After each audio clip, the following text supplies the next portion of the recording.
Welcome back to the second channel, and on today's how-to video I'm going to show you how to get an accurate coolant temperature reading for these Mini R50, 52 and 53 cars. Just to quickly explain why I need to know this information, because today I'm bleeding the coolant on this car.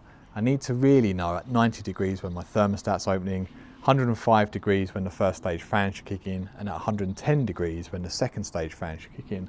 But the problem with the temperature gauge on these cars is it doesn't give you an accurate number. It gives you like a band, and the band when it's in the center can be anywhere from 80 to 110. I need a bit more accuracy than that, and obviously for you guys it's really useful because you know when your fan should be kicking in. So let's get inside the car. Let me show you how to get into the secret menu, and hopefully it will help some of you for the future.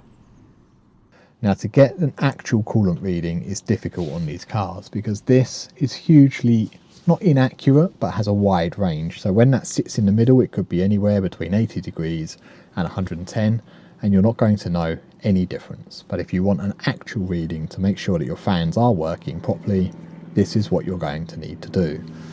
Put your key in the ignition, but do not switch the car on. It needs to be in the off position. Then you push and hold the odometer reset button and turn the key to position 1. This will come up with a test menu. You then just push until you get to 19.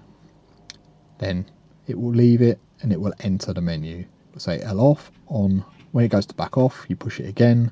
Now you're into the secret menu and you want to go to position 7. Again, to enter, you just stop pushing the button and just leave it and it will go in. And straight away it's come up saying that the engine temperature, the coolant temperature at the moment is 46 degrees Celsius. Now, at this stage, you can start the car and that will stay in that menu.